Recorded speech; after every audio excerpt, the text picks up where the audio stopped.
And I want to talk about the whole picture. I'll be very quick, and you're going to hear from Commissioner Shea as well. Most important thing always is to protect the lives of all New Yorkers. There was a lot of activity around the 5 boroughs yesterday, well into the night. The bottom line, the most important thing, thank God, is that lives were protected. No loss of life last night or obviously in the nights before and the days before in these protests. As much as we know at this moment, no serious injury, one incident being looked at, but generally speaking, no serious injury to protesters or to officers. There are many things to discuss, and we will, things that must be addressed, things that need to be done better, both in terms of our immediate work addressing this situation and certainly in our work going forward. Much that has to be done and much that has to change and that we will change.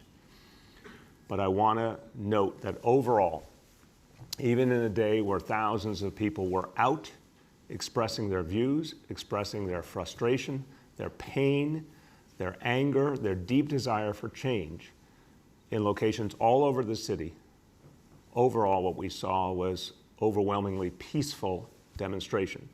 I'm definitely going to address some of the things we saw late in the evening that were not peaceful and not acceptable. But if you talk about the reality of the full day, we saw more and more the peaceful demonstrators coming to the fore and establishing a different tone, a different reality. People who are from communities, want change, want it done the right way, the peaceful way, the democratic way. And that was more and more evident yesterday than in the last few days. I spoke to yesterday a number of community leaders. I was out in central Brooklyn, talked to elected officials, also talked to community residents. What I heard overwhelmingly was a desire to keep things peaceful, to work on change in a positive constructive fashion. I heard both with my own ears, saw with my own eyes, community members saying, we are going to set the tone for any protest, not folks who are not from our community, not folks who want to do violence. We, the community members, the community leaders, will set the tone. Saw this, heard about the specifics of it in central Brooklyn, heard examples from Harlem, from Southeast Queens, of elected officials, clergy, community leaders, civic leaders, Cure Violence movement members and leaders stepping in and setting a different tone. And I think that's very, very important. So I want to commend and thank all of the community leaders, all the community members who have said it is up to the community to determine how this will go and to ensure that change is made the right way. Thank you, and it's crucial that that good work continue.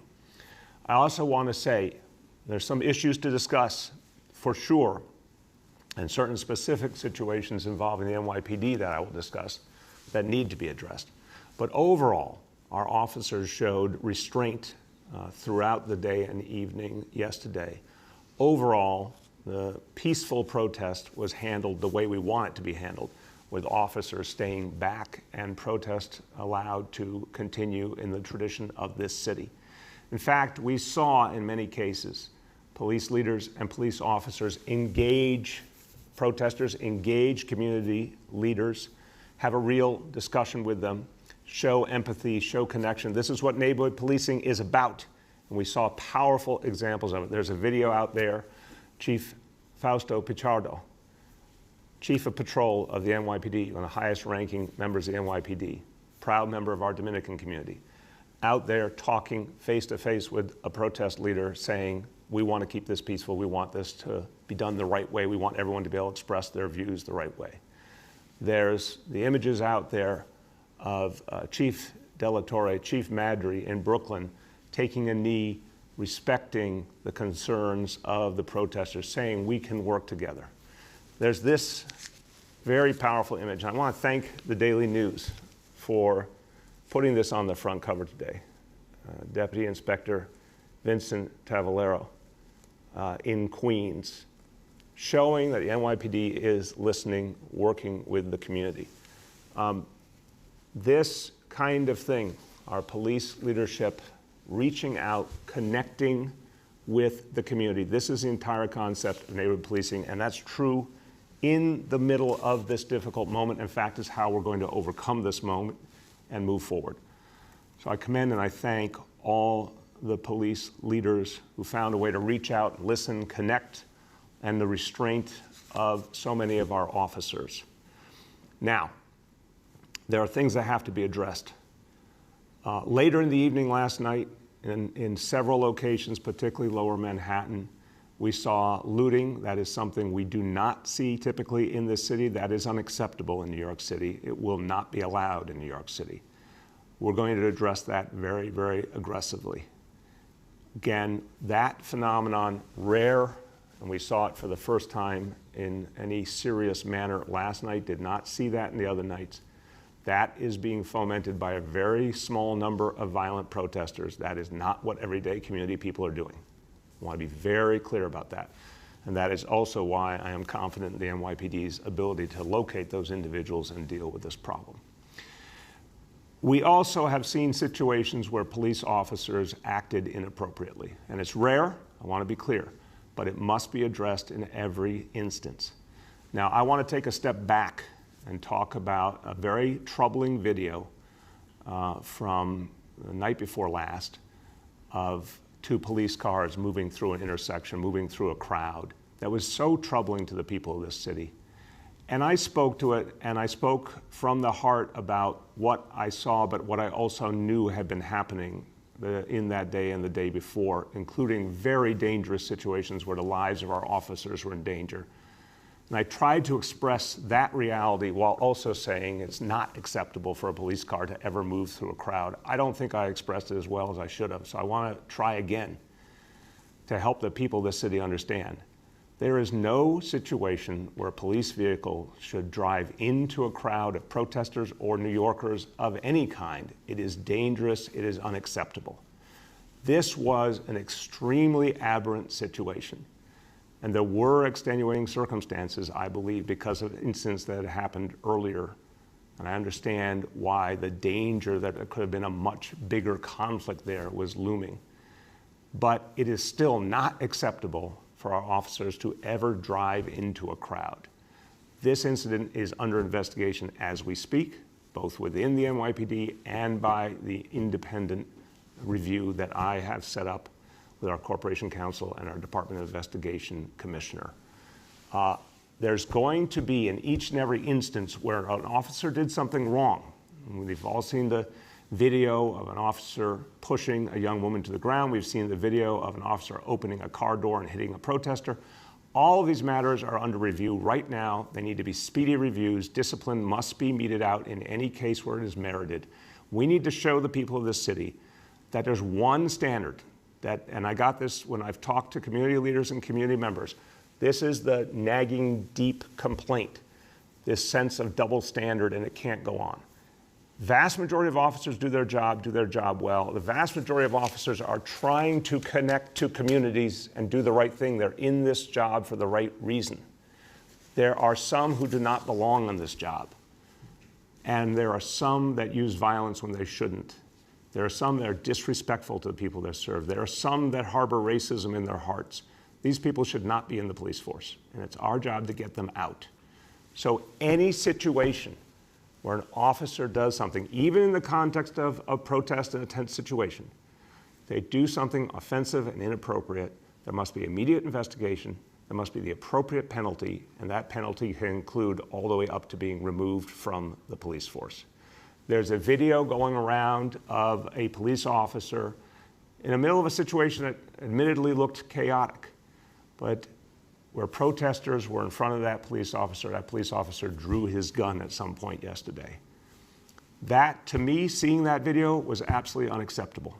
Now, I don't know all the circumstances, and we must know all the facts. There will be an immediate full investigation of that incident. But I can say, as a New Yorker, as your mayor, as someone who understands that the vast majority of protesters are there peacefully, and even those who do have that violent intent, are still human beings. We have to always know it is not the place of an officer to pull a gun in the middle of a crowd, knowing that there are peaceful protesters in that crowd. That is unacceptable, that is dangerous. And I want you to note on that video how a superior officer immediately came over and moved that officer away from that crowd. That officer should have his gun and badge taken away today. There will be an investigation immediately to determine the larger consequences. So this, to me, makes clear, as we've known that the work of reform has been going on for years, but must deepen. People are demanding more change, and they have every right to, because they're in pain. They feel an injustice is being done to them every single day. I've talked the last few days about what racism means in people's everyday lives. For so many people, in so many communities of color, and this particularly afflicts people of African descent, racism hangs like a cloud every hour of every day, and if their assumption is in their encounters with a police officer that they will not be given fair and equal treatment, that's an unacceptable state of affairs. So how do we change it? In addition to neighborhood policing and body cameras and all the other things that we've tried to do to change policing, what more can we do? Here's what we could do immediately. The legislature right now could repeal the 50A legislation, the 50A law that is holding back transparency in police discipline. I have called for this. My police commissioners have called for this. The governor has come out and said he is ready to sign a repeal bill. We need 50A repealed. Let's do that in the month of June. This would be one of the single most important things that we could do to increase trust between police and community. I've been very clear. We must also have legislation that protects the identities of police officers in their personal life, their home address. They deserve that protection. But discipline processes must be transparent. We have a moment now that we can get that done, and that will deepen the trust and deepen our ability to have progress going forward. What else do we have to do? There has to be a faster discipline process. Anytime an officer is alleged to have done something inappropriate, there needs to be an immediate investigation, immediate consequences. It always takes too long. It makes people so frustrated and so angry. We can't accept that state of affairs. We have to change. If we have an instance where an officer has done something inappropriate, there needs to be an immediate investigation, consequences quickly. If that officer should not be on the police force, we should remove that officer. If an officer is not right for a community, if an officer has shown that they are unable to work appropriately on the street and with a community, they should be removed from work on the street. If an officer should not be on the police force, they should be removed from the police force. We've done a whole host of other reforms, and they have changed policing in the city. But it's time to go to the next level, and we have to go there quickly. Because any officer who should not be wearing that uniform needs to get off this force. And we have to have a way of doing that. So the other officers, the vast majority who are doing their job, respecting communities, honoring the law, serving people, putting their lives on the line, that vast majority of good officers, let their work shine through when we get the bad apples off this police force. My final point before turning to Commissioner Shea. As has been reported, my daughter Chiara was arrested at a protest. I want you first to know, and I think many, many parents can appreciate this, she's 25 years old and did not inform Shirlane and I of her intention to get arrested. I knew of some of her views. I knew she believed in peaceful protest. I knew she had participated a few nights ago, but in a peaceful manner. And when I found out she had been arrested, finally reached her with Shirlane, and we asked her to recount the whole story. And look, I love my daughter deeply. I honor her. She is such a good human being. She only wants to do good in the world. She wants to see a better and more peaceful world. She believes a lot of change is needed. I'm proud of her that she cares so much and she was willing to go out there and do something about it. She recounted the story in detail to me. She was acting peacefully. She believes that everything she did was in the spirit of peaceful, respectful protest. And the bottom line is I will let her speak for herself in any way that she wants to, but I admire that she was out there trying to change something that she thought was unjust and doing it in a peaceful manner. It's a reality that every parent faces, that you never know when your kids become adults how they're going to go about their lives. Sometimes you get surprises. But even though this was a surprise to Shirlane and I respect my daughter, I honor her, and I know her heart. I know she appreciates humanity, every kind of humanity. She appreciates the fact that people serve us. She appreciates the fact that we need to change this world, and she, in her own way, has tried to do something about it. And for that, I want to just tell her how much I love and respect and admire her. With that, I turn to Commissioner Shea. Thank you, Mr. Mayor. So yesterday, over the course of the day, we encountered a number of protests throughout New York City. Large crowds were taking part in the protests. They were overwhelmingly peaceful throughout the day. They were concentrated in Brooklyn, Manhattan, and to a smaller degree in Queens. But again, the largest concentrations were in and around the Barclays Center in Brooklyn, and then in the area around Union Square, 14th Street in Manhattan. The Manhattan one was a little more mobile. Throughout the day, as I said, overwhelmingly peaceful protests. I think there was a different, less tension in the air from my perspective and the reports that we were getting back throughout the day. That changed as the nighttime came. What we saw was a marked shift about probably 8:30, 9 p.m. As many protesters were leaving for the day, we started to see some criminal activity concentrated more in Manhattan than other areas, and that's some of the looting that was recounted. We're still tallying up the totals in terms of arrests, injuries, or things of that sort. As the mayor said, we start with the most important thing, loss of life. We did have some dangerous incidents in New York City yesterday attributed to the protests, but thankfully there was no lost life. I thank the officers and the protesters, community leaders that came out again. I think this is an ongoing process. We're in day 4. We expect more protests throughout the city today. And I will tell you that the men and women of this police department will be consistent. They will be out there again, ensuring the rights of people to peacefully assemble. And we ask all New Yorkers to participate and do it safely. Thank you very much, Commissioner. Let's take some questions from the media, and please let me know the name and the outlet of each journalist. We'll now begin our Q&A. The first question today goes to Jen Peltz from the AP. Hi, Mr. Mayor. How are you? Good, Jen. How you doing?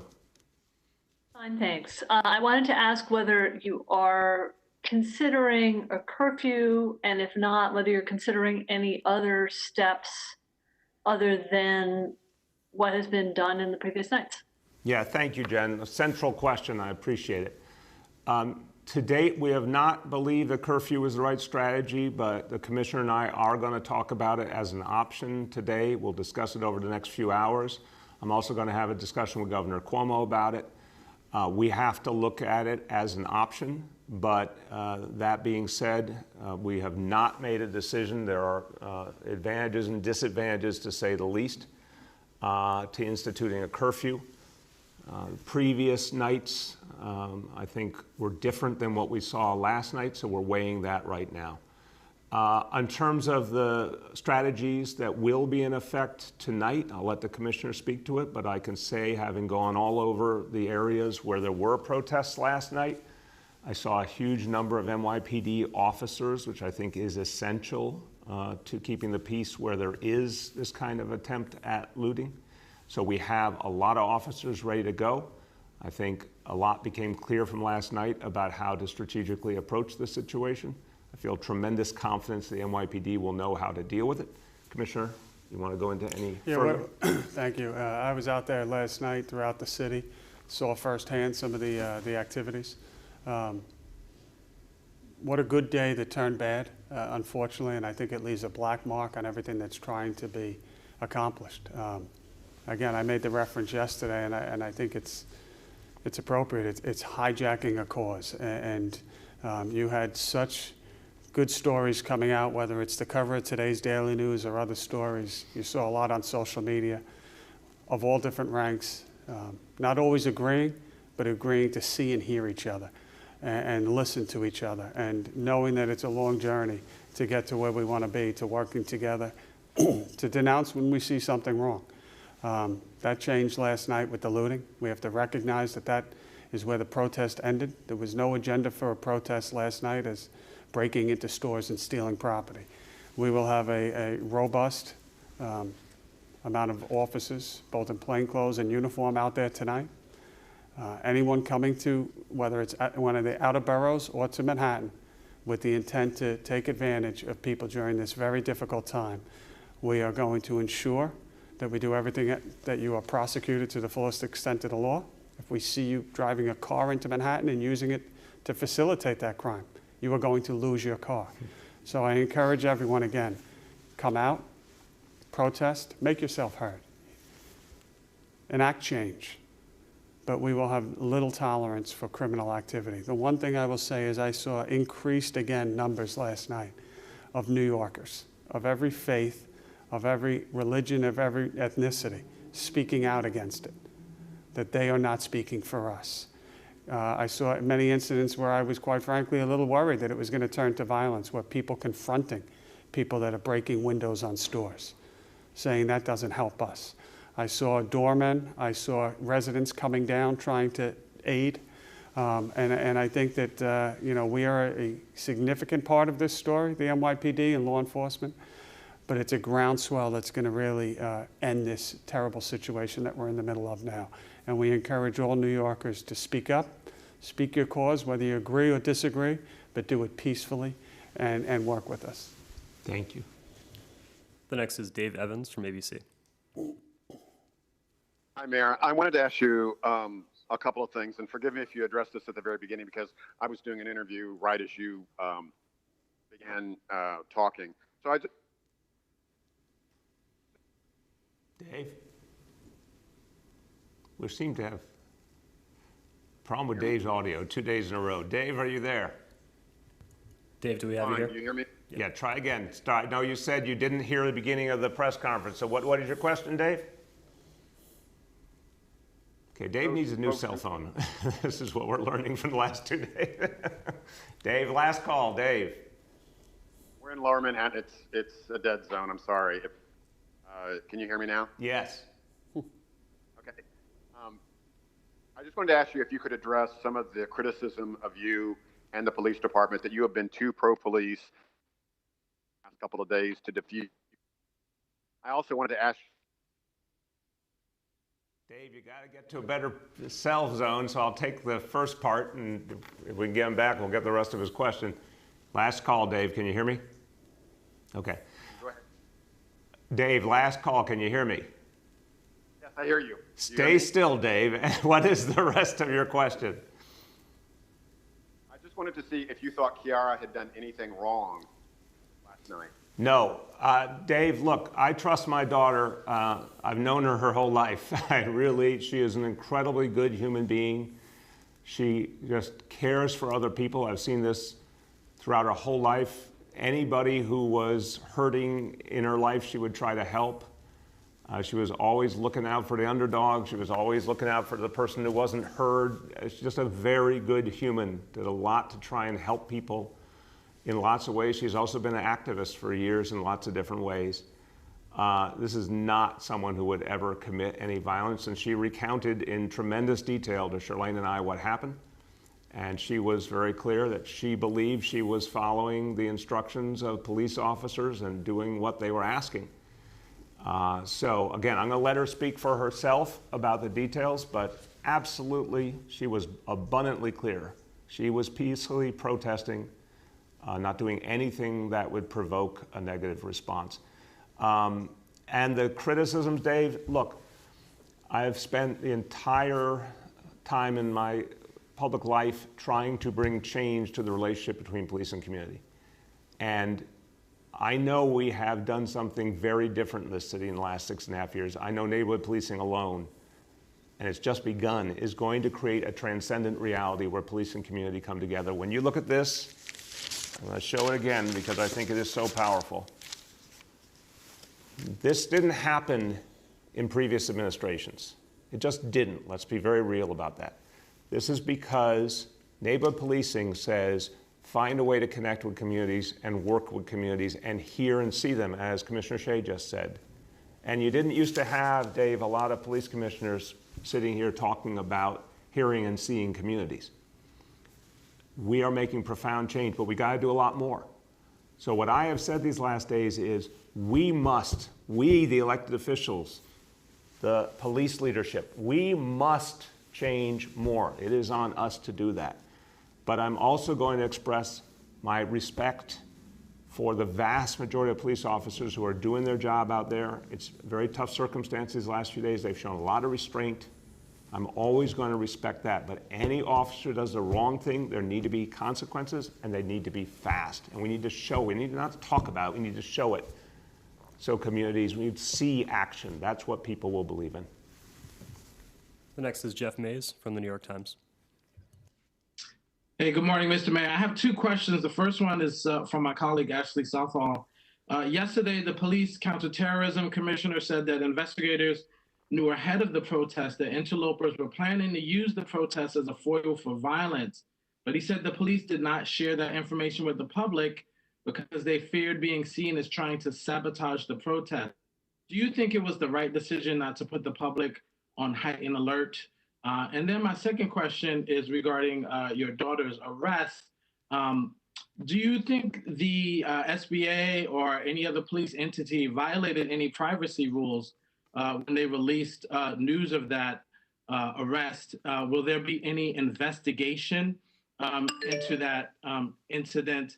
And should you have informed the public yesterday that your daughter was arrested? Why did you wait a whole day to let the public know? Jeff, I respect you greatly. I respect your news organization. I'm smiling and laughing because I think you misunderstand.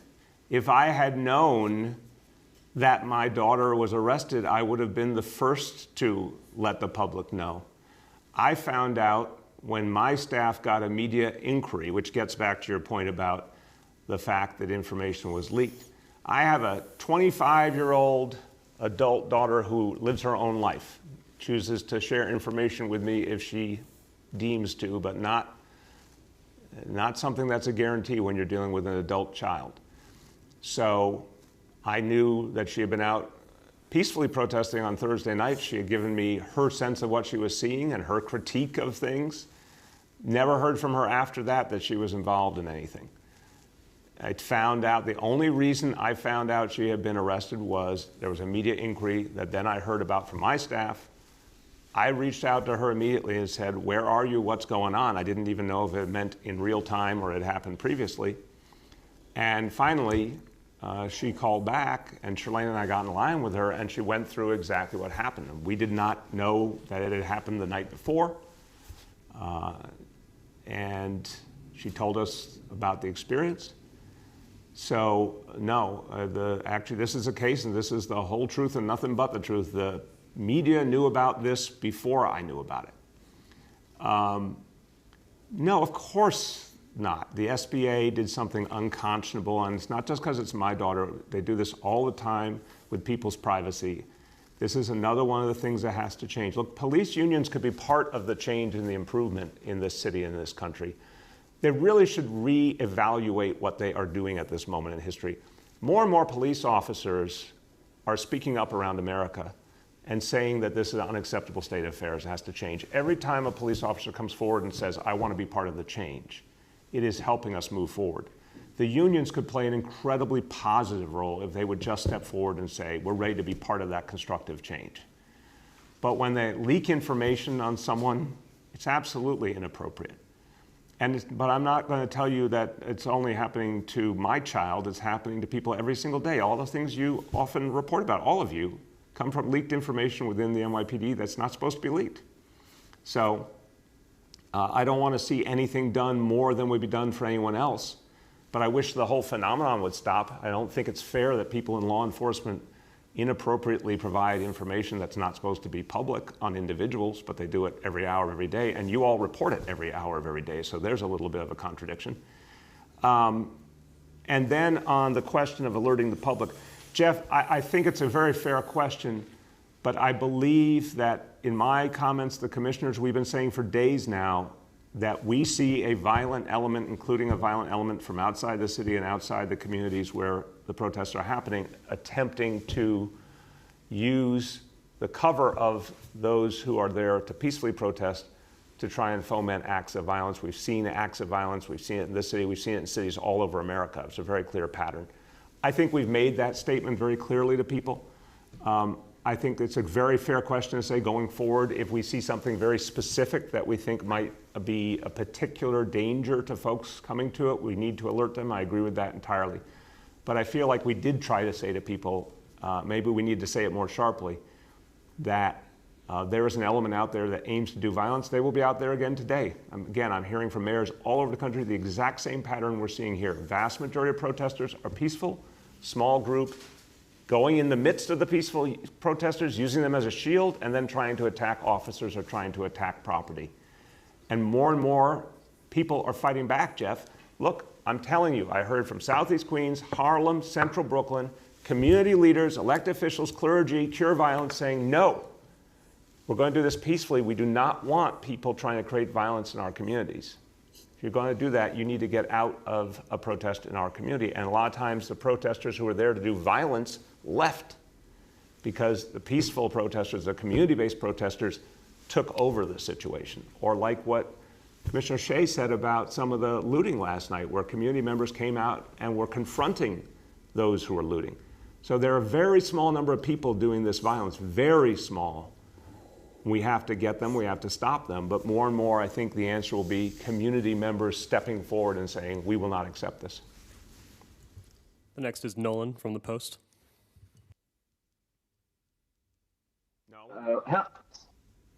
Nolan? What is going on with cell phones today? Nolan, can you hear us? Yes, I can. Can you hear me, Mr. Mayor? There you go. How you doing? I'm all right. It was quite a weekend, and I'm not really sure to begin with all the questions. But maybe let's start here. Things, just by the recounting offered by your own office, it seems like you arrived in Brooklyn at Barclays Center Saturday night. Sunday night it was on Flatbush, and then well, I guess it was Friday night, Saturday night. Sorry, the days have all blurred together. But I guess basically the premise of the question is, you seem to always come to Brooklyn after things had gotten out of hand. Wondering why were No, and repeat that last. Your conclusion was what? All right. The conclusion was. So this is. I have two questions. So if you'll bear with me. First question is, it seemed like on Saturday and Sunday, Friday night, Saturday night, and Sunday, you got to Brooklyn after things had gotten out of hand. In Flatbush, at Barclays Center, on all three of those nights. So my first question is, I'm curious, why weren't you out during the day with the protesters, talking to the protesters, trying to emulate what John Lindsay did in '68 to keep the city calm, as an example?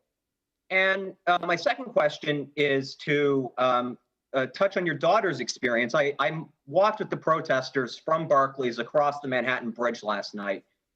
And when they arrived on Canal Street, they faced a wall of cops wearing riot gear, carrying nightsticks. The crowd was subsequently divided up into sort of a series of smaller protests, some of which did grow violent. Nolan, what's your question, my friend? What's your question? No, I gave you one question, Mr. Mayor, one of which was, why weren't you out? The first one. What's your second one? What's your second? The second question is, I wonder if everything that I've seen Saturday night and Sunday night doesn't meet sort of a common English definition of de-escalation, doesn't sort of meet a common English definition of what you would think community policing has looked like. I wonder if you think the police in these instances have been too aggressive. Okay. And Thank you. Wonder that, and to finish the question, Mr. Mayor. It's a long question, Nolan. Come on, brother. Mr. Mayor, it was a very serious weekend. I'm trying to ask I questions. respect it. Just give me a question I can answer. Go ahead. I'm wondering if the police tactics of splitting these large protests, which are fairly good at self-policing, into several smaller groups, hasn't helped to fuel some of this violence. Okay, good questions. I appreciate them. Well, obviously, these are questions that I ask all the time. the commissioner's asking, we're talking, the commissioner and I talked yesterday, I'm not making it up, I think about 30 or 40 times in the course of the day. We are asking these questions constantly. If we were dealing with traditional peaceful protest, everything would have been different. And we want to deal with traditional peaceful protest, and my hope, Nolan, is that more and more that is what's going to happen. I mean, look, people have made a very powerful point, but what we need is for the community to speak more and more. And that's what we're seeing. Elected officials are speaking out, clergy. That is the essence of how we're going to make change. And peaceful protest is what has worked, and violent protest only comes with horrible unintended consequences, and it's the wrong thing to do unto itself.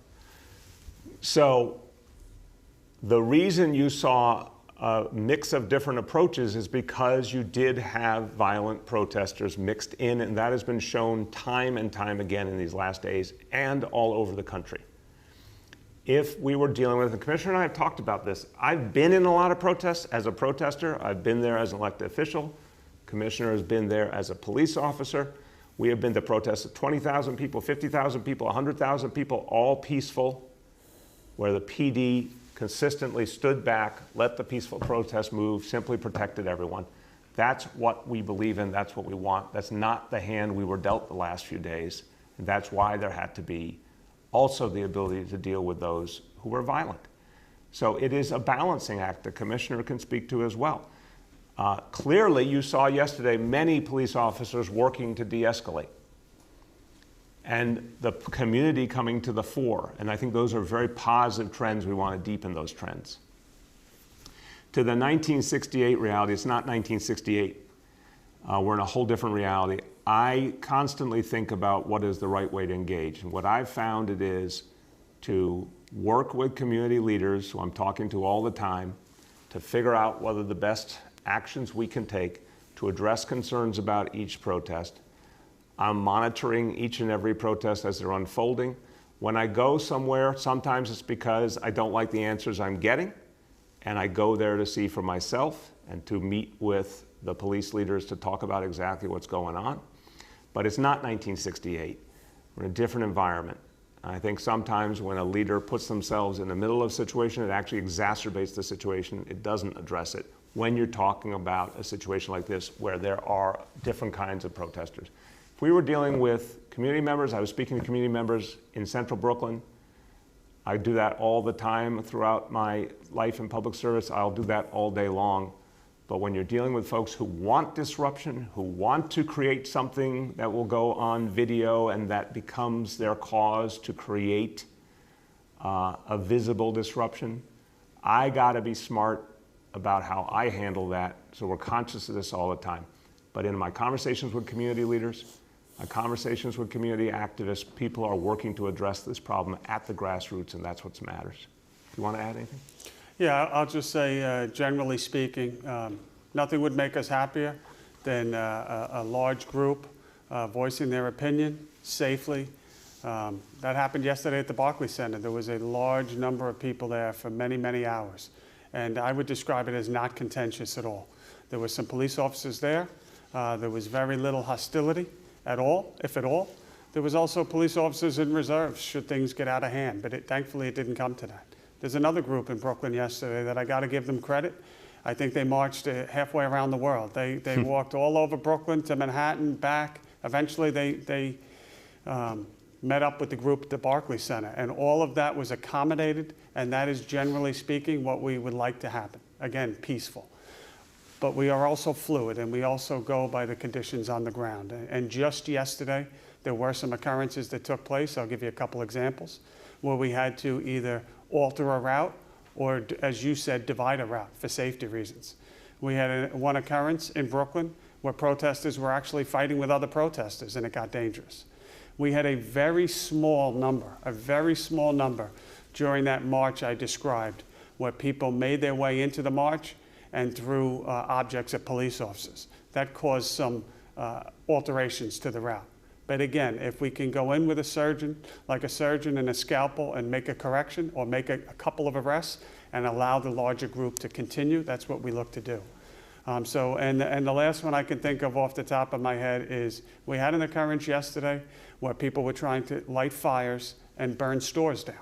And we cannot have a large protest moving towards that. So that's one of the situations you described. So I think I would agree with you that we try to be as flexible as possible, let protests march, exercise their right.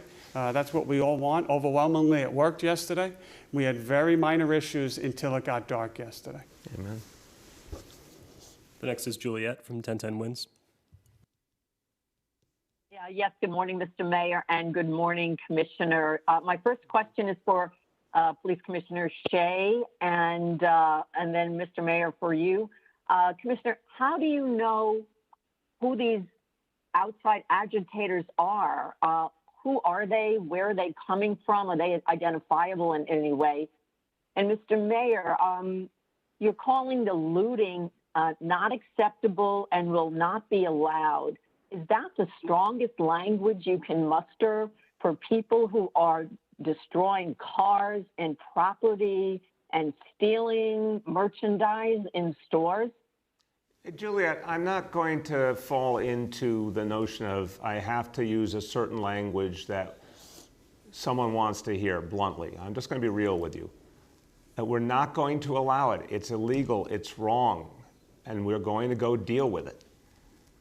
These folks have nothing to do with peaceful protest. What they're doing is criminal. So we're going to go deal with it. That's the bottom line. Commissioner, on the other question. Juliet, on the Deputy Commissioner John Miller's comments yesterday, I think he briefed members of the media yesterday. There are a number of ways that we look at this. We obviously have made some arrests, and we have the intelligence from those arrests, who was arrested. There's also a variety of open source advertisements, if you will, that are put out for the public to see. Some of this is not unique to this environment that we're in right now, unfortunately, where you have outside agitators coming in and trying to rally up people to do some bad things. That's done under the cloak of a greater cause. And again, this is what we're dealing with. It makes it a little bit difficult right now, but we are working with federal partners. We're working with local authorities and just trying to, number one, first and foremost, as we start everyone, make sure that we don't have loss of life or we keep people safe. Then we quickly go to property. What we saw yesterday, we never want to see, and we're going to do everything we can to stop it, whether it's committed by somebody coming from outside or somebody within New York City. The next is Rosa from the city. Hi, Mr. Mayor. So you're taking kind of a bad apples frame to violent behavior by police. That was your worst day, and I think by protesters too. But there are more sort of systematic ways to think about how police handle protests. There's a whole body of literature on how the kind of uniforms people wear, whether they wear helmets or not, whether they split crowds, whether they're on bicycles as opposed to bringing SUVs onto the street, and how that influences what happens. And so my question is for you and for Commissioner Shea, like, has the PD changed its model for crowd control in 20 years? What is the philosophy here? Does it need updating, or is this all kind of reactive, kind of individual responses? You get my question? Yes. Yeah, no, Rose, it's a great question. I'll start and turn to the Commissioner. There's a really good point you're making, and I appreciate in Nolan's question too, about whether there are parts of the tactics that have the reverse impact. And I would say if we were dealing with consistently peaceful protest, it would be immediately clear that we do not want riot gear. We do not want a large number of police officers. We want a de-escalation approach, just like we are showing in everyday policing. And I know that de-escalation training has had a huge impact on how police encounter a situation, because we've seen the reduction in gun discharges. We've seen the reduction in incidents that turn violent because of de-escalation strategies. And I think you're right also to say, even how police present themselves to the community, it is structural. It's not just about talking about bad apples. I agree with you. The culture of policing has to change. And that's what, at least from the policy level, we've been trying to do with the de-escalation training, with implicit bias training, with neighborhood policing, with a whole set of strategies I think are being felt on the ground in many ways, but we got a lot more to do. I think when you're dealing with a protest that mixes a small number of dedicated violent protesters with a group of peaceful protesters, it creates a deep complexity that has to be addressed. We see it. Rosa, we see it. We have, I wish we didn't, but we have the examples of the violent protesters. We've seen their instructions to people of how to attack property, of how to bring weaponry with them. We've seen the weaponry that's been recovered. We know there is a small subset doing this, and that changes the whole nature of the police approach. So I think your question leads to a really powerful point. Are we trying to get to the day where it looks very different and when there's a protest and the amount of police, the look of the police, the approach of the police? Absolutely. And I think we were doing that in many ways. Recent protests I've been at, like the climate strike, the police presence was very, very subdued. But this one is just a different reality. Commissioner, you want to speak to it? Yeah, the short answer is we evolve constantly. From many years ago with our disorder control unit to where we are with strategic response today. Every element of what you said, from uniforms to deployment to bicycles, constantly changes, and it is a fluid situation. I think that many New Yorkers would be surprised at some of the reports that we get on a daily basis within the police department. Forget the current climate of what we're going through right now, or even the months before with the pandemic. On an average day in New York City, you could have 6 protests that go off, and many New Yorkers have no idea about that. And they go off flawlessly. Each one is evaluated daily, and we work with the details that are in front of us. But we have certainly changed over the years and continue to, and always look to learn, but it's changed quite a bit. And we recognize exactly what you said, how we line up, how many officers we have, how are they dressed. All of these things are important, and we look to do the best that we can. I will say, to echo the mayor's words, be careful how you identify here. The earlier question was, what did you know about this earlier? We had some intelligence, but how would it look also balancing out in this difficult time? If we told New Yorkers with this exact situation, don't come out, we think there's going to be problems.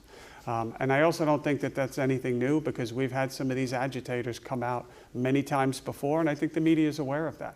I think ultimately, everyone is accountable for their own decisions here. And I think New Yorkers are wise beyond anyone. And they know that we're in the midst of a protest if something is amiss and if there are people looking to do bad things. I just ask, really I plead with people in that circumstance. The last thing I want you to do is try to dissuade people from coming out, especially now, and voicing your concern. But also you have to be careful and be alert of what's going on around you. And if something doesn't look right, if you think people are planning something, please let the police know, or please make sure you take care of yourself and keep yourself out of that dangerous situation. Thank you. The next is Andrew Siff from NBC.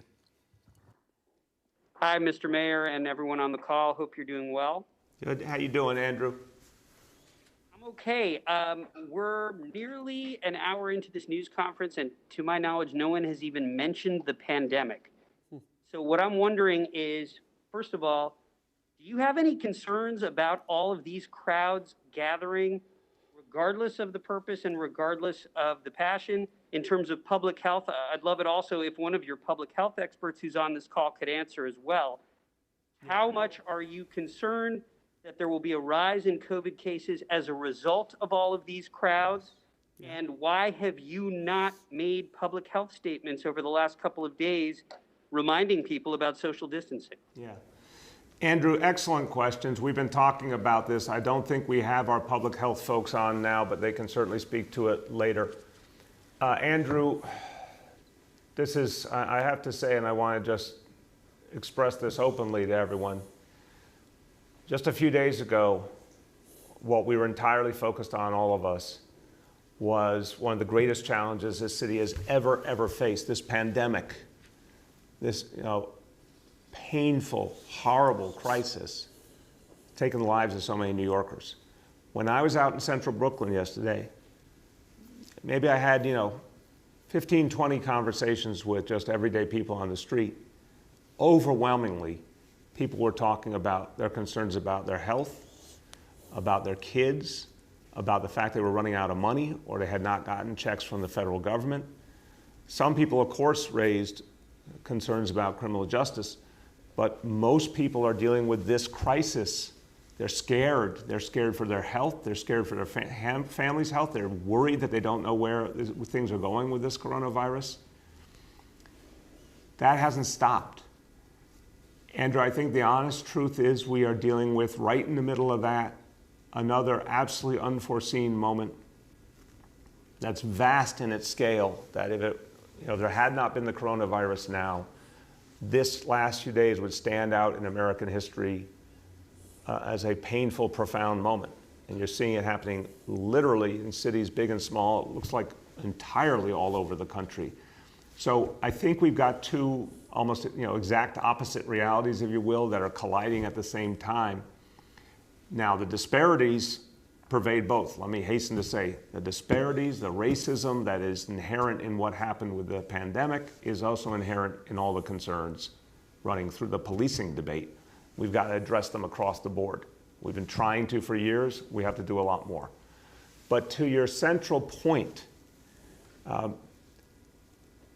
it's very hard to say to people, when there's such pain, there's such anger, that if you say, don't come out because of the pandemic, and I think that this is something we grapple with all the time. We don't want people to hear that as we are not hearing your concerns, or your concerns are not valid, or we don't have to change things. And it's a very tough balance. And again, this is happening on such a painful, intense national scale. This is not like, before this we had small protests, and I kept saying whether you're left, right, or center, I wish people would stay home, not protest, do it virtually. But this moment is the outpouring of such pain and frustration, years and years, decades, generations of pain and frustration outpouring. This is a different reality. We've had to adapt to it. We've had to try and understand it and address it. And I am very worried about the health impact. To the core of your question, I would urge everyone to think about this. And I do think that for those who have made their presence felt, made their voices heard, the safest thing from this point is to stay home, obviously, because we don't want people in close proximity to each other. We don't want people out there where they might catch this disease or spread this disease. And I think more and more, people have to realize there is a danger that it will cause some real impact on the resurgence of this disease. We don't have the facts yet, Andrew, and these things are happening outdoors. That's better, thank God, than if people were gathering together indoors. But there's a real danger here. There's no question there's a danger this could intensify the spread of the coronavirus just at a point when we were starting to beat it back profoundly. So I want to beseech everyone to think about that. I would certainly urge everyone, look, if you've made your point, it's time to stay home. If you do go out, please try in any way you can to observe social distancing and keep those face coverings on. But Andrew, in conclusion, this is just a horribly complex situation. It just is. We've never dealt with anything like this combination of features, and we're all trying to find our way to the best solutions. That's the honest truth. The next is Marcia from CBS. Mr. Mayor, good morning. How you doing? I'm all right, Marcia. How you doing? So I have a couple of questions. First of all, at times it seemed, because of the violent protesters who've joined, that the police have been overwhelmed. And I'm wondering if there's a so-called war plan going forward for how the police are going to deal with both the peaceful protesters and those who would seek to do violence or to loot or to engage the police in a violent way. And my second question has to do with the briefing that John Miller gave yesterday about these protesters. Since the NYPD did have intelligence about the fact that they wanted to loot, and they were ordered, according to their encrypted messages, to target high volume stores, fancy stores, chain stores in wealthy communities. Why weren't the police able to get ahead of that and stop it? I'll start and I'll turn to the Commissioner. The way you opened the question, Marcia, I know you were speaking sincerely, but I would never use the words you just used there. We have a peace plan. We have a plan to keep the peace. And even with all the tensions of the last few days, again, thank God, no loss of life. Thank God we have not seen a lot of serious injuries.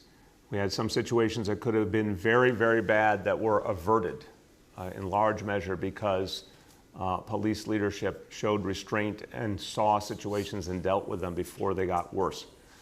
And we've got things that weren't done well and we have to fix.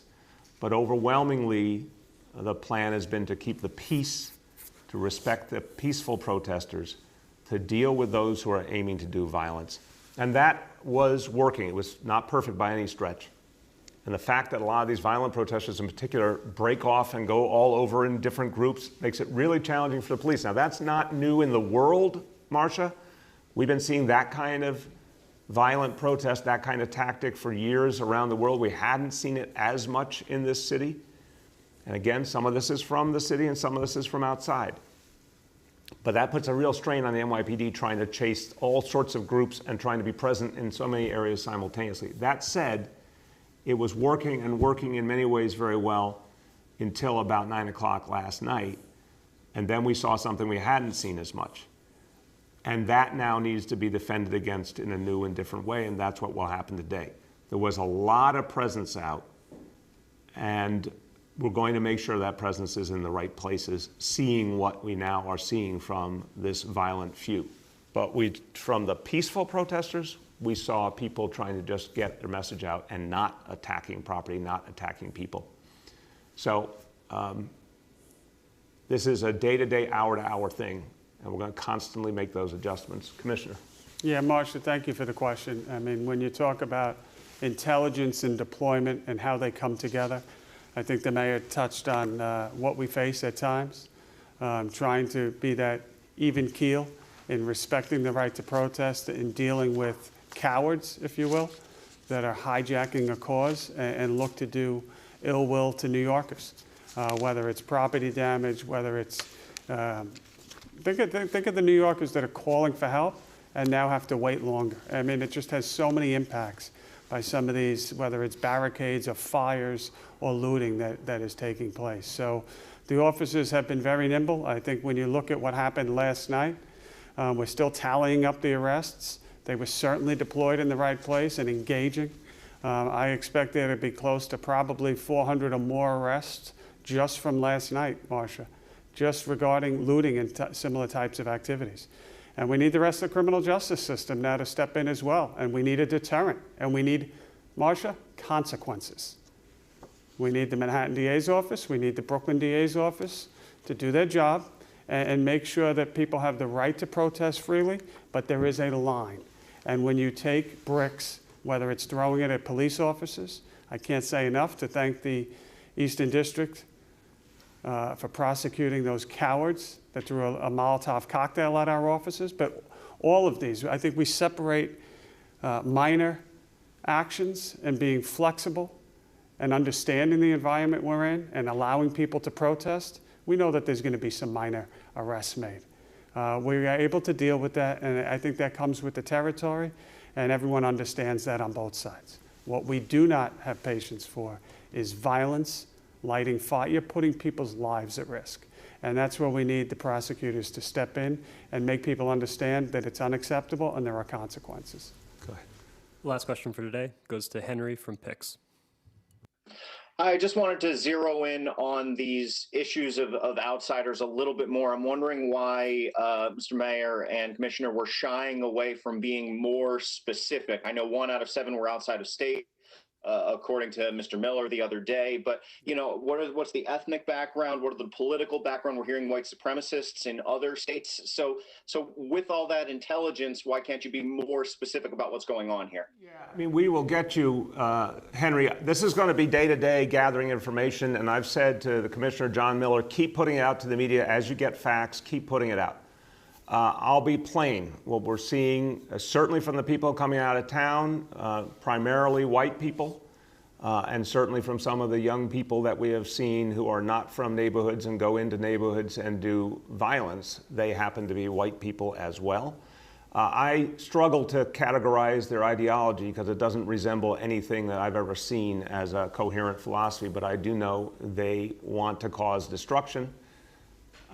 So we should continually get you more and more information, but it just doesn't bear any resemblance to what the communities, the folks who are expressing their grievance at racism, at structural institutional racism, at the problems of policing, they are of and by and for the communities of New York City.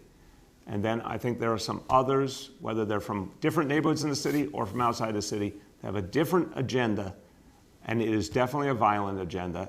And it's not consistent with what community people are calling for. So that's the reality, but we will get you more information as we have more.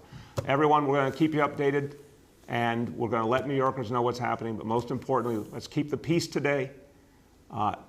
Good people out there, speak up, keep the peace in the community, and then we have to move forward. We've got a lot to do in this city. We have to get back to fighting this coronavirus. We have to get back to being unified and doing this together. Thank you, everyone.